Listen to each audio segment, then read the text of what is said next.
Star news Marathi, नवे पाऊल नवी दिशा.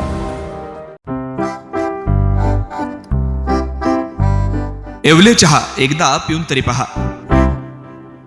रेग्युलर चहा, आल्याचा चहा, गुळाचा चहा, हॉट कॉफी, कमी साखरेचा चहा, लेमन टी, हळदीचं दूध, बिन साखरेचा चहा, ब्लॅक टी, बदाम दूध, तसेच थंड पेय, कोल्ड कॉफी, रोज मिल्क शेक, लिंबू पाणी व येवले पाणी बॉटल मिळण्याचं एकमेव ठिकाण. आमचा पत्ता लेंगरे रोड, वैभव स्टील सेंटर जवळ, नगरपालिकेसमोर, विटा. जयंत पाटील विट्यातील युवा नेत्याच्या भेटीला. खानापूर विधानसभा निवडणुकीबाबत झाली चर्चा. शरद पवार गटाचे नेते थेट घरीच आल्यानं का उडाली राजकीय क्षेत्रात खळबळ. सांगोले गावचे आदर्श सरपंच व राष्ट्रवादीचे खानापूर विधानसभा क्षेत्राध्यक्ष सुशांत देवकर यांच्या घरी राष्ट्रवादीचे नेते जयंत पाटील यांनी अचानकच सदिच्छा भेट दिली. यावेळी खानापूर पंचायत समितीच्या माजी सदस्या कविताताई देवकर यांनी त्यांचे औक्षण करून स्वागत केले. खरं तर युवा नेते सुशांत देवकर हे अतिशय प्रामाणिक व धडपडी नेते आहेत. त्यांनी आपल्या कमी वयात सरपंच असताना त्यांच्या सांगोले गावचं नाव राज्यात केलं होतं. संत गाडगेबाबा ग्राम स्वच्छता अभियानात राज्यात प्रथम क्रमांक मिळवून त्यांनी आपल्या कामाचा दबदबा ठेवला होता. सध्या त्यांनी राष्ट्रवादीचे विधानसभा क्षेत्राध्यक्ष म्हणून जोमानं काम केलंय. राष्ट्रवादीच्या पडत्या काळात त्यांनी पक्षात इन्कमिंग करून आपला वेगळा ठसा निर्माण केलाय. पक्षाचे नेते शरद पवार यांनीही तरुण व युवा नेत्यांना संधी द्यावी असं सांगितलं असतानाच जयंत पाटील हे युवा नेते सुशांत देवकर यांच्या भेटीला का आले याबाबत मतदारसंघात चर्चा सुरू झाली. एकीकडे अजित पवार गटाच्या वैभव पाटील यांनी आमदारकीसाठी दंड थोपटले असताना मतदारसंघात तिसरा पर्याय म्हणून शरद पवार गटाच्या सुशांत देवकर यांच्याकडे पाहिलं जातंय का? शरद पवार गटातील आमदारकीचा चेहरा सुशांत देवकर हेच आहेत का, अशी चर्चा जयंत पाटील यांच्या भेटीनंतर सुरू झाली. याबाबत आम्ही त्यांचं म्हणणं जाणून घेतलंय. त्यावेळी देवकर यांनी काय म्हटलंय पाहूयात. काल अचानकपणानंच आमचे नेते राष्ट्रवादी काँग्रेसचे प्रदेशाध्यक्ष आदरणीय जयंत पाटील साहेब हे माझ्या घरी आले आणि त्यांनी सदिच्छा भेट दिली. खरं तर गेले 4 वर्षे ह्या खानापूर मतदारसंघाचा विधानसभा अध्यक्ष म्हणून मी राष्ट्रवादी काँग्रेसचं काम करतो आहे आणि आदरणीय जयंत पाटील साहेबांच्या विषयी अगदी सुरुवातीपासून जसं मी सांगोल्यामध्ये सरपंच होतो, युवक राष्ट्रवादीचा अध्यक्ष होतो, तेव्हापासून त्यांचं काम आम्ही बघितलेलं आहे. साहेबांनी त्या काळामध्ये अर्थमंत्री म्हणून केलेलं काम, त्याचबरोबर ग्रामविकास मंत्री म्हणून केलेलं काम, त्याचबरोबर गृहमंत्री आणि मग महाविकास आघाडीच्या सरकारमध्ये जलसंपदा मंत्री म्हणून केलेलं काम हे निश्चितपणानं माझ्यासारख्या कार्यकर्त्यानं जवळनं बघितलेलं आहे. अर्थमंत्री असताना राज्यपाल मोहम्मद फजल साहेबांचा दौरा झालेला होता. त्यावेळेला साहेब अर्थमंत्री होते.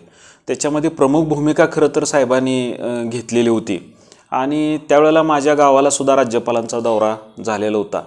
अगदी दुष्काळी परिस्थितीमध्ये कृत्रिम पावसाचा पहिला प्रयोग ह्या राज्यामध्ये झाला. त्यावेळेला साहेबांनी त्याच्यामध्ये प्रचंड अशी भूमिका चांगल्या पद्धतीची घेतलेली होती आणि राज्यपालांचा दौरा झाला. त्याच्यामध्ये आपल्या मतदारसंघाच्या दृष्टीनं वरदायीने असणारी टेंबू योजना त्याच्यासाठी भरघोस असा निधी प्राप्त झालेला होता आणि तदनंतर आता महाविकास आघाडीच्या सरकारमध्ये जलसंपदा मंत्री म्हणून सुद्धा साहेबांनी ह्या राज्यातल्या जलसिंचन योजनांना जे न्याय देण्यासाठी भूमिका घेतलेली आहे ते आपणा सर्वांना माहिती आहे. असं एक दूरदृष्टीचं नेतृत्व हे माझ्यासारख्या सर्वसामान्य कार्यकर्त्याच्या घरी त्यांनी भेट दिली.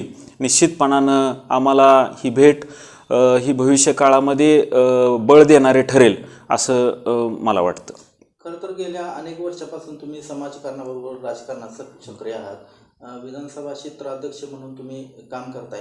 मग पाटील साहेबांनी असा काय शब्द दिला का तुम्हाला, काय निवडणूक लढवण्याचा? काय नाही, असा काय विषय त्याच्यामध्ये नव्हता. ही खरं तर घरगुतीच भेट होती.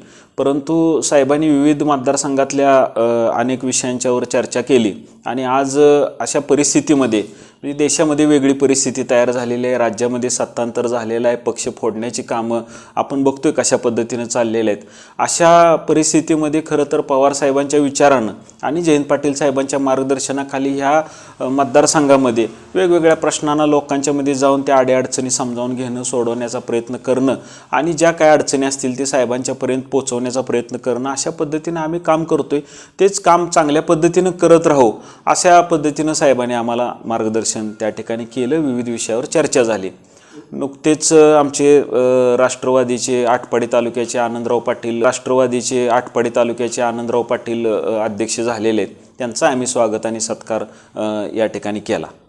विधानसभा निवडणूक लढवण्याबाबत शरद पवार गटाकडून तुमचं नाव पुढे येते आणि पाटील साहेब तुम्हाला बळ देत आहेत अशी चर्चा आहे. नाही असं मी एक खरं तर लोकांच्यात राहून काम करणारा कार्यकर्ता आहे. मी गावामध्ये सरपंच म्हणून माझी कारकीर्द सुरू केलेली होती. ग्राम स्वच्छता अभियानच्या माध्यमातून राज्यभर फिरून मी माझ्या पद्धतीनं जेवढं शक्य होईल तेवढं अनेक गावांना प्रबोधन करण्याचं काम केलेलं आहे. आणि त्याच्यामध्ये राष्ट्रवादी काँग्रेसमध्ये मी युवक राष्ट्रवादी अध्यक्ष म्हणून काम केलं. त्याचबरोबर या ठिकाणी माझ्या पत्नीनं पंचायत समिती सदस्य म्हणून या ठिकाणी गेले 5 वर्षे काम केलेलं आहे. आणि आज एक चांगला विचार घेऊन आम्ही पुढं जातो आहे. निवडणुकीचा असा विषय खास करून नाही, परंतु लोकांच्यात राहणं, काम करणं ह्यामध्ये सातत्य ठेवणारा मी एक सामान्य कार्यकर्ता आहे. तर तुम्हाला आमदारकीची संधी मिळेल तर काय कराल? हे बघा, आता असं असतंय की मी निश्चितपणानं गेले 20-21 वर्ष झालं समाजकारणामध्ये, राजकारणामध्ये काम करतोय. मी आता मतदारसंघामध्ये राष्ट्रवादी काँग्रेस पक्षाचा विधानसभा क्षेत्राध्यक्ष म्हणून काम करतोय. पक्षाने निश्चितपणानं संधी दिली तर असं काय मी नाकारणारा आहे अशातला भाग नाही, परंतु केवळ तोच उद्देश ठेवून काय मी काम करणारा कार्यकर्ता नाही. लोकांना प्रामाणिक आमदार म्हणून पाहिजे असं तुमच्याकडे बघितलं जातंय. निश्चितपणानं की आज जर लोकांच्या दृष्टीनं आणि पक्षाने एखादी जर भूमिका बजावायला सांगितली तर त्याच्यामध्ये मी निश्चितपणानं पक्षाच्या शब्दाबाहेर नाही. जो पक्ष सांगेल, जी जबाबदारी देईल ती जबाबदारी मी प्रामाणिकपणानं पार पाडण्याचा प्रयत्न करतोय आणि करणार आहे. स्टार न्यूज मराठीसाठी चंद्रकांत जाधव, विटा. आपल्या परिसरातील लेटेस्ट बातम्या पाहण्यासाठी स्टार न्यूज मराठी यूट्यूब चॅनलला आत्ताच सबस्क्राईब करा.